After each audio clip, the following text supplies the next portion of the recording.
ዋንስ ጦርነቱ ከተነሳ በኋላ የኤርትራ መንግስት የሚባል አይኖርም። ይሄን መታወቅ አለበት። ተጨባጭ መረጃ ነው ማነሳው፣ ማህበረሰቡ እንዲጠነቀቅ ነው፣ ሌላ አይደለም። ስለዚህ የለዩዋቸው ተቋማት አሉ፣ የለዩዋቸው የገበያ ቦታዎች አሉ፣ የለዩዋቸው የማህበረሰባዊ የሚሰበሰብባቸው አካባቢዎች አሉ። እነዚህን በማድረግ ህብረተሰቡን የማስቆጣት ስራ እንስራ ነው እያሉ ያሉት ሰዎች አይደሉም።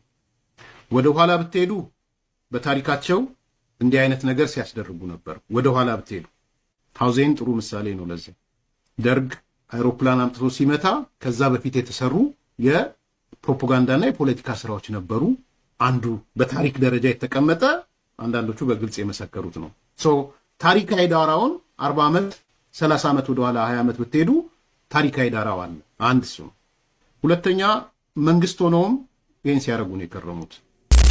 የህወሓት ሰዎች ከ30 እና 40 ዓመት በፊት ሐውዜን ላይ ያደረጉትን አይነት አሻጥር አሁንም በገዛ ህዝባቸው ላይ ለማድረግ ሙከራ እያደረጉ እንደሆነ የሚገልጹ መረጃዎችን እየሰማን ነው። እንግዲህ ህወሓት በፌዴራል መንግስቱ ስም ትግራይ ውስጥ ጥቃት ለማድረስ ማቀዱ ነው እየተነገረ ያለው። ጥቃት ራሱ ያደርሳል፣ ከዛ ያደረሰው ግን የፌዴራል መንግስቱ ነው የሚል ወቀሳ ለማቅረብ ነው እያሰበ ያለው ቲፒኤልኤፍ። ከዚህ በፊት ሐውዜን የሚባል ቦታ ላይ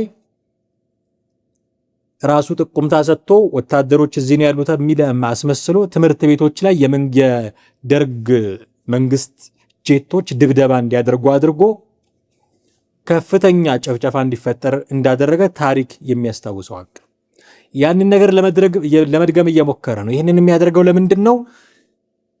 አጥቼዋለሁ ብሎ የሚያምነውን በእርግጥ የሚያጣውን ተቀባይነት መልሶ ለማግኘት የመንግስት ጄቶች የመንግስት ድሮኖች እንዲህ እያደረጓችሁ ነው ብሎ የትግራይ ክልል ህዝብ አንቲ ፌዴራል መንግስት እንዲሰለፍ እና ፕሮቲፔሌፍ እንዲሆን ለማድረግ እንዲህ አይነት ሙከራዎች ሊያደርግ ይችላል የሚሉ መረጃዎች እየወጡ ነው።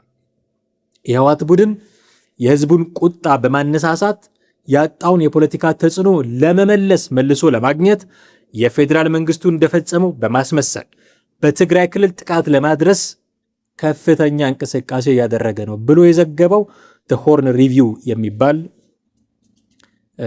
መጽሔት ነው። የደህንነት መረጃዎችን ዋቢ አድርጎ ነው የዘገበው። በዚህ ዘገባ ላይ የሴራው ዝግጅት የተደረገ ያለው በዛላምበሳ ከኤርትራ አካላት ጋር በተደረገ ስብሰባ ላይ ሐውዜን ቁጥር 2 የተሰኘ የፍንዳታና የማህበራዊ ሚዲያ የሐሰት ዘመቻ እቅድ ተነድፏል። አንደኛ። ሁለተኛ የጥቃት ኢላማዎች ተለይተዋል። የህዝብ ቁጣ ለማስነሳት በኤፈርት ተቋማት ላይ፣ ገበያዎች ላይ፣ የትራንስፖርት ማዕከላት ላይ፣ ሕክምናና ተቋማት ላይ፣ የሃይማኖት ቦታዎች ላይ ፍንዳታዎችን ለማድረስ እንዳቀደ መረጃዎች ያሳያሉ። የደህንነት መረጃዎች ናቸው። ይህን የሚጠቅሙት መረጃውን ያወጣው እንዳልኳችሁ ሆርን ሪቪው ነው። ሌላው የተገኘው መረጃ ምንድነው? ወታደራዊ እንቅስቃሴ በራያ አላ፣ ዞብል፣ ዋጃ ጥሙጋና ኮረም አቅጣጫዎች የምሽግ ቁፋሮና የወታደር ስምሪት እያደረገ ነው። በጨርጨርና ደግሞ በሌላ ቦታ ከባድ መሳሪያዎችንም እያሰለፈ ነው።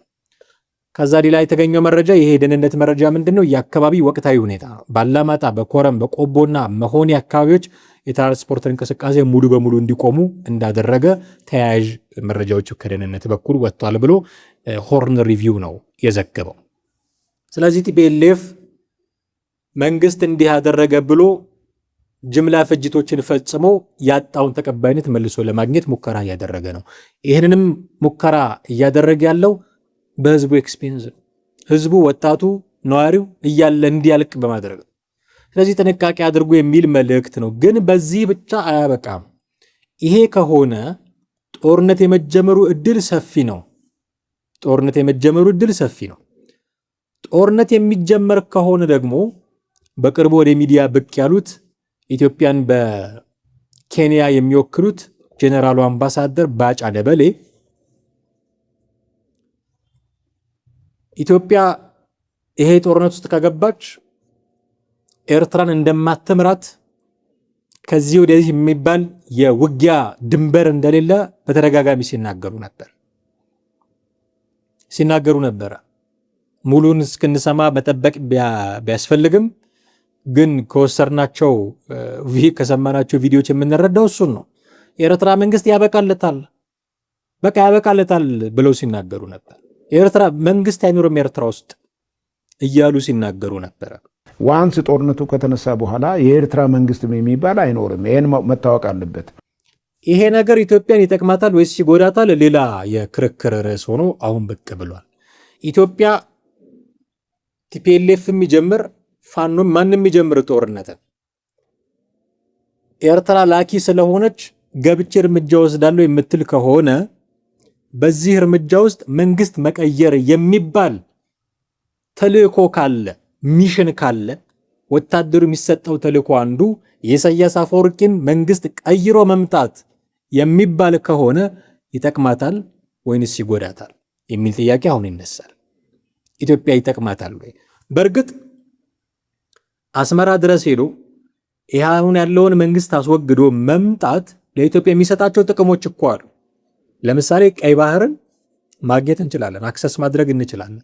ወደብ ሳይሆን የባህር በር እንዲኖረን ያደርጋል። የባህር በር ይኖረናል። የባህር በር አለ ማለት ጥቅሙ ብዙ ነው። ብዙ ሲባልበት የነበረ ጉዳይ ነው። በጣም ብዙ ጥቅሞች አሉ። ከወደብነት ባለፈ ወደብማ ሸቀጥ ነው። ከጅቡቲም እየገዛን እየተጠቀምን ነው።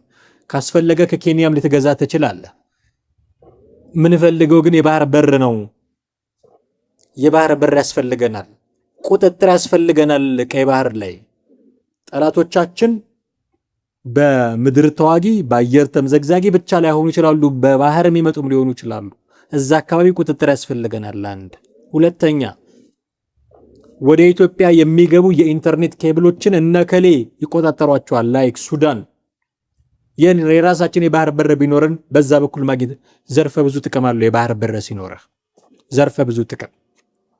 ስለዚህ ኤርትራ ውስጥ ገብታ ኢትዮጵያ የምታደርገውን አድርጋ የምትወጣ ከሆነ አንደኛ ትልቁ ጥቅም ቀይ ባህርን በቀላሉ አክሰስ ማድረጋችን፣ ሁለተኛ ጠላት የነበረን መንግስት ወዳጅ በሆነ መንግስት መቀየር ይቻላል።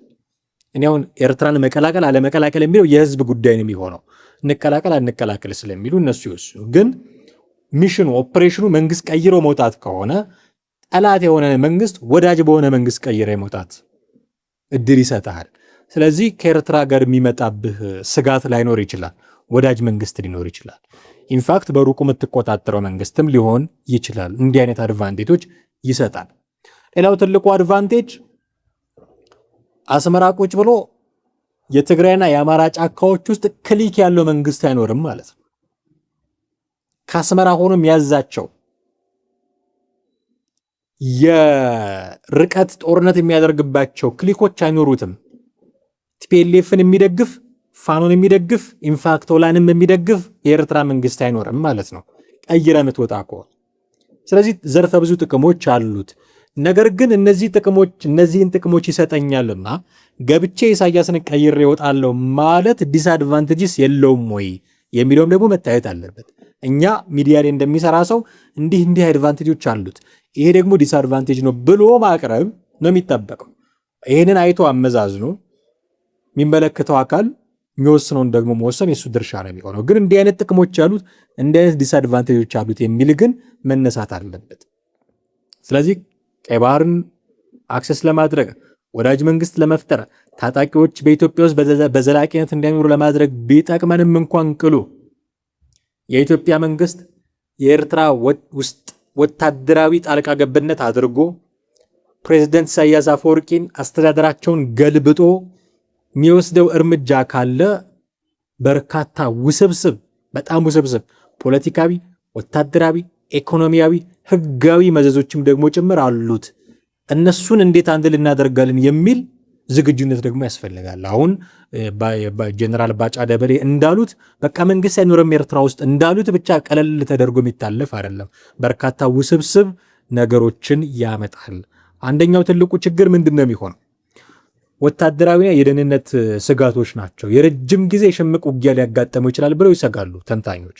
ምስራቅ አፍሪካ ላይ በተለይም የኢትዮ ኤርትራን ጉዳይ የሚተነትኑ ሰዎች የረጅም ጊዜ የሽምቅ ውጊያ ሊያገኝ ይችላል፣ ሊገጥመው ይችላል የኢትዮጵያ መንግስት የሚል ስጋት አላቸው።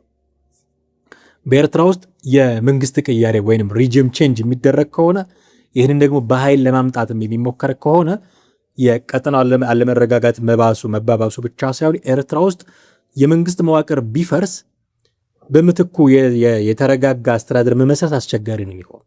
በጣም አስቸጋሪ ነው የሚሆነው። እኛ ያልጠበቅነው አንኤክስፔክትድ የሆነ ፓወር ያንን ቫኪዩም እሞላለሁ ብሎ ሁሉ ሊመጣ ይችላል። እሱም አንድ ትልቅ አስቸጋሪ ነገር ነው የሚሆነው። ለ10 ዓመታት የሚዘልቅ ምናልባት የሽምቅ ውጊያም ሊመጣ ይችላል። በጣም የሚሰጋው እሱ ነው። በዚህ ምክንያት የሰውና የቁሳቁስም ደግሞ መስዋዕትነት፣ አላስፈላጊ መስዋዕትነት ሊከፈል ይችላል። ኤርትራ በደንብ የሰለጠነ የተደራጀ ሰራዊት አላት ብለው ያምናሉ ተንታኞች። ኃይሉ ከኛ ኃይል ጋር ይመጣጠናሉ ወይ? እሱ ለብቻው የሚታየው ነው። ሳለ ግን ሀገር ስለሆነች እንደ ሀገር ራሷን እያስተዳደረች ያለች ስለሆነች የጸጥታ ኃይል ይኖራታል፣ ግልጽ ነው። ስለዚህ የተደራጀ የሰለጠነ ኃይል ነው የሚኖራት ማለት ነው። ያ ኃይል ሲበተን ኢሚዲየትሊ ፌስ የምናደርገው የሽምቅ ውጊያዎችን ነው ማለት ነው። ሁለተኛው ችግር የህግ ጉዳይ ነው እና ዓለም አቀፍ ተቀባይነት ይገኛል። ይሄ ሌጂትሜሲ የሚባለው ጉዳይ እሱን የሉዓላዊነት መደፈር ያመጣል በሚል በዓለም አቀፍ ተቋማት ዘንድ አድሏዊነትም ነው ሊባል ስለሚችል ሉዓላዊነትን መጋፋት ነው ተብሎ የሰው ድንበር ጥሶ መግባት ነው በሚል መንግስት ለመገልበጥ ሙከራ ተደርጓል በሚል የዩናይትድ ኔሽን ቻርተር መሰረት ወረራ ተደርጓል የሚል ወቀሳም ደግሞ ሊቀርብብን ይችላል። ይህም ከግምት ውስጥ መግባት አለበት። ዓለም አቀፍ ማዕቀብ ይከተላል ማለት ነው። በዚህ ምክንያት ወረራ አድርገዋል ተብሎ ከታመነ እንዲህ አይነቱ እርምጃ ከተባበሩት መንግስታት ድርጅት፣ አፍሪካ ህብረት ጥርስ ባይኖረም ጥርስ የሌለው አንበሳ ቢሆንም ከአፍሪካ ህብረት፣ ከምዕራባውያን ሀገራት ከነ አሜሪካም ይሁን ከአውሮፓውያኑ ከትልልቅ የኢኮኖሚ አንቀሳቃሽ ከሆኑ ድርጅቶች ኢትዮጵያ እንድትገለል የሚያደርጉ ውሳኔዎች ሊመጡ ስለሚችሉ ቀድሞ ማሰብ ጥሩ ነው በሚል ነው። ከዛ ሌላ የሚያመጣው ችግር ኢኮኖሚያዊ ችግር ነው። ማህበራዊም ደግሞ ጫና ያመጣል። ኢትዮጵያ አሁን ያለችበት የኢኮኖሚ ሁኔታ የዋጋ ንረት፣ ተጨማሪ ደግሞ የሰፊ ጦርነት ወጪን መቋቋም የሚያስችል አይደለም። ኤርትራ ውስጥ ገብቶ መግባት እንደ መውጣት እንደ መግባት ላይ ቀል ይችላል። ዝም ብሎ ገብቶ የሆነ ነገር አድርጎ መውጣት ላይሆን ይችላል። ረጅም ጊዜ የሚጠይቅ ጦርነትም ሊሆን ስለሚችል ያ ጦርነት ደግሞ አሁን ያለው ኢትዮጵያ ውስጥ ያለውን ኢኮኖሚ ያለመረጋጋት እንደገና ሌላ ጫና የሚፈጥርበት ነው የሚሆነው የሚል ትንታኔም የሚሰጡ አሉ። የስደተኞች ማዕበል ሊኖር ይችላል። ከዛው ከኤርትራ ወደኛ በጣም ብዙ ስደተኞች ሊፈልሱ ይችላሉ። በኤርትራ ውስጥ የሚፈጠር አለመረጋጋት አሁንም አለ። እንደምታውቁት ብዙ ስደተኞች አሉ። በሚሊዮኖች የሚቆጠሩ ስደተኞችን ወደ ራሷ ወደ ኢትዮጵያ ወደ ጎረቤት ሀገራት በመስደድ ቀጠናውን የበለጠ አለመረጋጋት ውስጥ ሊከተው እንደሚችል ነው የሚገመተው። የቀጠናው ጂኦፖለቲካዊ ውጥረትም እንዲሁ የቀይ ባህርና የጎረቤት ሀገራት ጣልቃ ገብነትም ትልቅ አሳሳቢ ነው የሚሆነው። ምክንያቱም ኤርትራ ወዳጅ ሀገሮች አሏት እንደ ሱዳን፣ ሶማሊያ ሩቅ ብትሆንም ኤርትራ። ስለዚህ በቀይ ባህር አካባቢ ያሉ ውጥረቶች የዛ አካባቢ ያሉ ሀገራት እና እንደ ግብፅም ደግሞ የገልፍ ሀገራትም ጭምር ፍላጎታቸው ቀይ ባህር ላይ ጠንካራ ስለሆነ ጦርነቱ የሁለቱ ብቻ ላይሆን ይችላል። የኢትዮጵያና የኤርትራ ብቻ ላይሆን ይችላል። ጠቅላላ የአፍሪካ ቀንድና የቀይ ባህር ቀጠና ውጊያ ሊሆን ይችላል። ፕሮክሲ ዋር እዚህ ውስጥ ትልቅ ሚና ሊኖረው ይችላል። አማራጭ የፖለቲካና የዲፕሎማሲ መንገዶችን በአብዛኞቹ አማራጮቻችን መጠቀም ካልቻልን በወታደራዊ አማራጭ ገብቶ ኤርትራ ውስጥ ጀነራል ባጫ ደበሌ እንዳሉት መንግስት እንዳይኖር ማድረግ ኦኬ ጥቅሞች አሉት፣ ግን ደግሞ ዲስአድቫንቴጆችም አሉት። እነዚህን ኦኬ ኦፍ ኮርስ እኛ ከጀነራል ባጫ ደበሌ የተሻለ ወታደራዊ እውቀት ኖሮን አይደለም ይሄንን የምንለው፣ ግን እንዲህም አይነት ትንታኔ የሚሰጡ ተንታኞች አሉ። ሊታሰብበት የሚገባ ጉዳይ ነው። ኤርትራ ውስጥ ዝም ብሎ መግባት ምናልባት ቀላል ሊሆን ይችላል። መውጣቱ ግን እንደ መግባቱ ቀላል ላይሆን ስለሚችል በርካታ ዲስአድቫንቴጆችም ስላሉት ይህንንም ከግምት ውስጥ ማስገባት ምናልባት ለነገ የሚባል ጉዳይ አይደለም የሚል መልእክት በጥቂቱም ደግሞ ቢሆን ማስተላለፍ ተገቢ ነው ብዬ አስባለሁ። ስለዚህ ጀነራል ባጫ ደበሌ በአደባባይ ወጥተው የተናገሩት ነገር ምናልባት ጦርነት ከተጀመረ ልክ ናቸው። ድንበር መጠበቅ ከዚህ በኋላ ኤርትራ ነው፣ ከዚህ በኋላ ትግራይ ነው፣ ስለዚህ ኤርትራን ትቼ ትግራይ ምን የሚሉ ቋንቋዎች ሊኖሩ ይችላሉ። ጦርነት እንደሚጀመረው አይደለም ማቋቋሙ። ስትጀምረው ቀላል ነው የሚሆነው፣ ለማቆም በጣም አስቸጋሪ ነገር ነው የሚሆነው።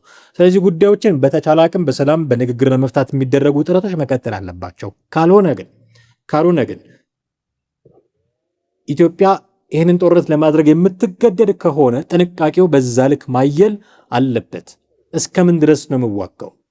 እስከምን ድረስ ኤርትራ በፋኖ በኩል ያለው እጇ እስኪያጠር ድረስ፣ ኤርትራ በቲፒኤልኤፍ በኩል ያለው እጇ እስኪያጠር ድረስ ኢትዮጵያ ውስጥ አንዳች ነገር ማድረግ የማትችልበት አቅም እስኪፈጠር ድረስ ነው ወይስ እስከየት ነው? አሁን ይህንን እጇን ቆርጦ ማቆምስ በራሱ ዘላቂ መፍትሄ ነው ወይ? ጥያቄ የሚያነሱ አሉ። ስለዚህ ነገ ከነገ ወዲያ ሌላ ታጣቂ ኃይል ደግሞ አምጥታ እንደገና እንደማትበጠብጠን እንደማትረብሸን እርግጠኛ መሆን ስለማይቻል በዚህስ ማቆም ልክ ነው ወይ የሚል ጥያቄ እንደሚነሳ ማቃል ነው። ገብቶ መውጣቱ ራሱ ግን ከባድ ነው። ይህም ደግሞ አይነት ዲስአድቫንቴጅ አለ። ይህንንስ እንዴት ነው የምታዩት የሚል ጥያቄ ደግሞ አብሮ መነሳትም ደግሞ ያስፈልገዋል። ስለዚህ እንደው ዝም ብሎ ጦርነት ስለሆነ ያንበለው ብቻ ሳይሆን ጥቅምና ጉዳቱም ደግሞ መሰላት አለበት። ከሁሉ በላይ ግን እርግጥ ነው የኢትዮጵያ ሉዓላዊነት ሊከበር ይገባል። እርግጥ ነው አስመራ ያሉ ሰዎች በፕሮክሲ ዋር መቀሌና ባህር ዳር ባሉ ክሊኮቻቸው በኩል ጥፋት እንዲያጠፉ ኢትዮጵያን እንዲያመሳቅሉ ሊፈቀድላቸው አይገባም።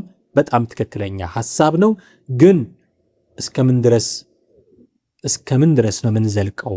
ኤርትራ ውስጥ ገብቶ መንግስት እስከ መቀየር ከሆነ እንዲህ ያሉ ጥቅሞች አሉት። ቅድም ያነሳኋቸው ጥቅሞች አሉት። ግን ያነሳኋቸውን አይነት የዲስአድቫንቴጆችም ደግሞ አሏቸው።